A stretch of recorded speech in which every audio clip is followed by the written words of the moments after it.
Di tengah situasi nasional yang semakin panas dan penuh ketegangan, ada pihak-pihak tertentu yang justru menginginkan kerusuhan semakin meluas agar pemerintah punya alasan untuk menetapkan status darurat militer. Jika situasi tersebut terus mengalami eskalasi kerusuhan yang signifikan, bukan tidak mungkin status darurat militer akan diberlakukan.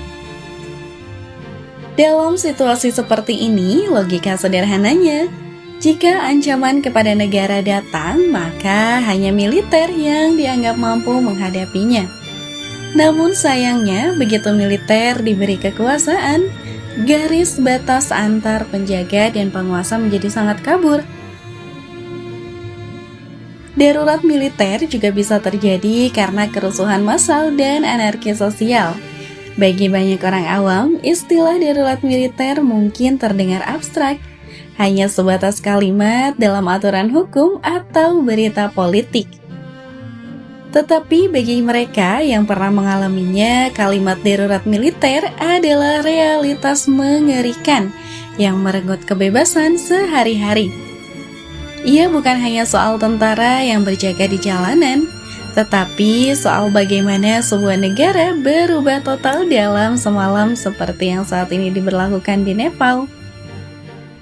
Bahkan terakhir, Korea Selatan yang hanya memberlakukan darurat militer hanya selama 6 jam saja, membuat para investor kabur dan perekonomian mereka terjun bebas.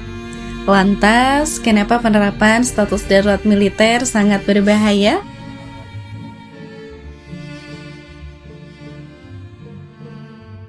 Darurat militer kerap datang dengan wajah yang seolah menenangkan. Tentara turun ke jalan untuk menjaga keamanan, pengumuman pemerintah berbicara tentang penyelamatan bangsa, dan media menyiarkan narasi bahwa negara sedang diselamatkan dari bahaya. Namun di balik itu semua terdapat dampak terhadap kebebasan sipil yang jauh lebih menakutkan dari narasi menakutkan atas ancaman yang diumumkan oleh pemerintah. Secara sederhana, darurat militer adalah kondisi ketika pemerintah sipil diberhentikan atau dipinggirkan lalu digantikan oleh otoritas militer. Dalam kondisi ini, hukum sipil tidak berlaku dan semua keputusan diambil berdasarkan hukum perang. Militer menjadi penguasa tunggal atas keamanan, politik, bahkan atas hak kehidupan sehari-hari tiap individu. Darurat militer biasanya dipicu oleh krisis besar seperti perang, pemberontakan, kerusuhan masif, atau ancaman serius terhadap stabilitas negara. Namun demikian, dalam praktiknya, definisi ancaman itu seringkali dimaknai sesuai dengan kepentingan. Ia bisa benar-benar menjadi nyata, atau bisa juga dibuat-buat oleh mereka yang berkuasa untuk membenarkan tindakan represif. Dalam konstitusi banyak negara, termasuk Indonesia, darurat militer tercatat sebagai mekanisme konstitusional, sebuah jalan terakhir ketika negara berada di ambang kehancuran. Namun, seperti pisau bermata dua, alat ini bisa digunakan untuk menyelamatkan atau justru membunuh demokrasi. Secara hukum, darurat militer adalah kondisi di mana kekuasaan sipil seperti pemerintah dan aparat penegak hukum akan digantikan oleh militer.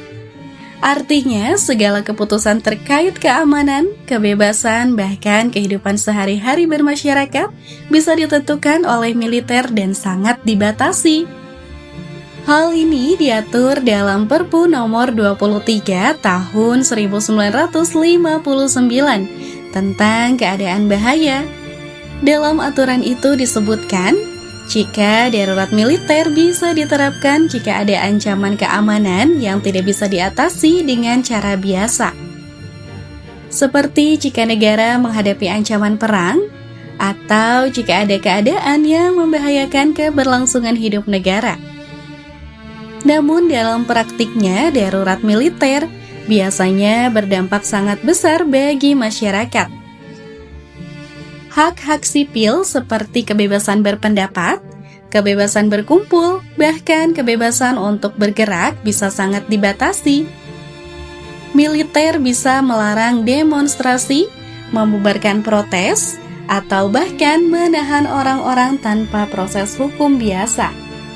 Ketegangan sosial hampir pasti meningkat karena masyarakat akan dikebiri dalam aktivitasnya, sementara pemerintah merasa harus bertindak tegas. Proses hukum yang biasanya panjang dengan pembelaan, saksi, dan bukti digantikan dengan perintah singkat, yaitu tangkap, tahan, atau bahkan tembak di tempat. Di banyak negara, pengumuman darurat militer berarti hak-hak dasar warga otomatis dicabut. Tidak ada lagi kebebasan pers, tidak ada lagi kebebasan berkumpul, dan tidak ada lagi hak untuk mengkritik atau menentang pemerintah. Tidak ada yang berani untuk bersuara karena siapapun bisa menjadi target berikutnya. Di balik tembok penjara rahasia, darurat militer membuka jalan bagi praktik paling kelam dalam sejarah manusia, yaitu penyiksaan. Bagi rezim militer, penyiksaan bukan hanya soal penghukum, tetapi juga soal menciptakan ketakutan kolektif. Satu orang yang disiksa hingga babak belur bisa menjadi pesan diam-diam bagi ribuan orang lainnya. Bagi warga sipil, ini seperti berjalan di ladang ranjau. Satu langkah salah, bahkan jika hanya berupa kalimat yang dianggap menghina penguasa, maka bisa berujung penangkapan tanpa proses peradilan. Dalam kondisi darurat militer, media adalah korban pertama.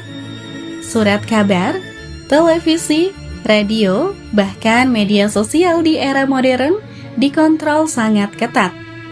Semua berita harus melewati sensor militer. Dengan kata lain, darurat militer membunuh kehidupan normal.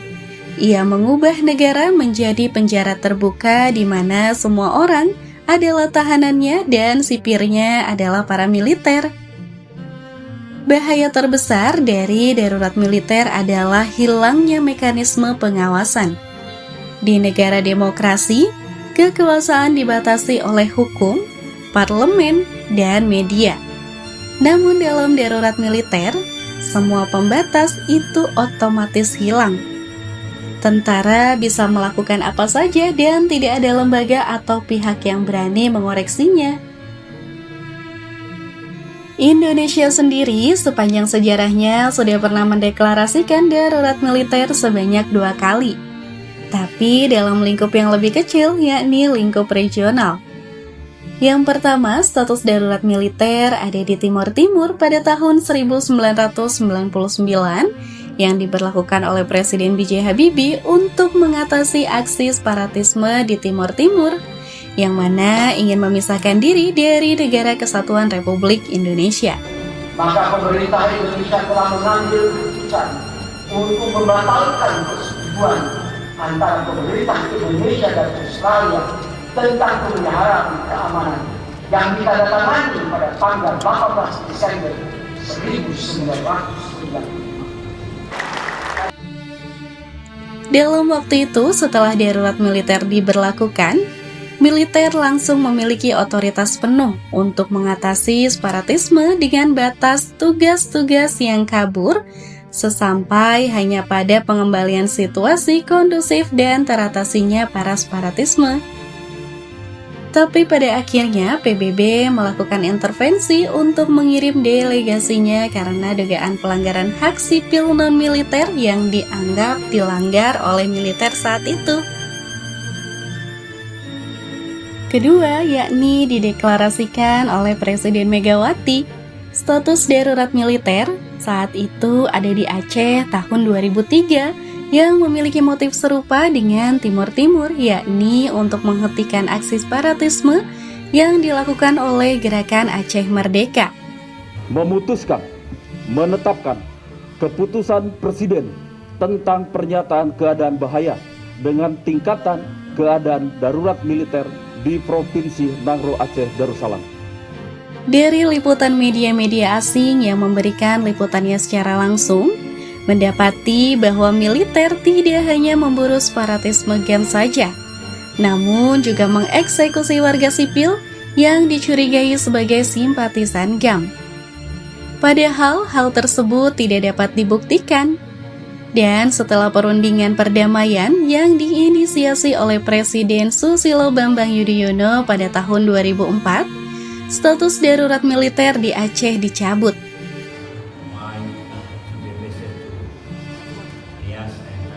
I hope that the peace process here in Aceh will be the long-lasting moment, since the stability is the key factor to make the reconstruction program in Aceh is success.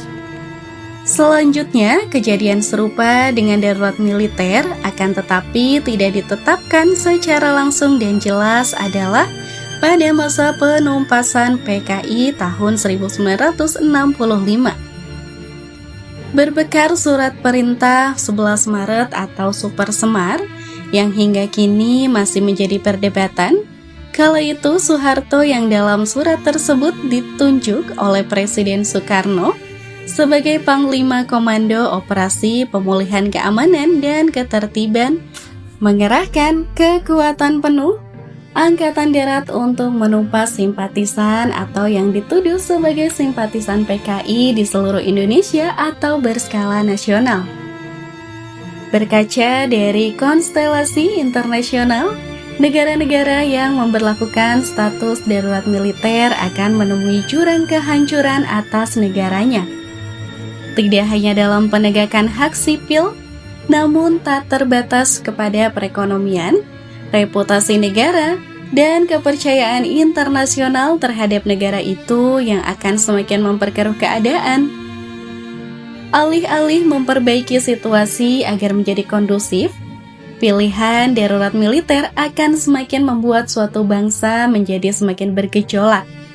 Pada akhirnya, tidak ada solusi lain yang baik selain pada poin keempat Pancasila, yang mana mengedepankan permufakatan dalam meredakan ketegangan dalam negeri, dan mengambil atau menyetujui pemberlakuan status darurat militer adalah sebuah langkah bunuh diri yang harus dihindari. Terima kasih telah melihat tayangan ini sampai akhir dan tunggu pembahasan lain dari kami selanjutnya.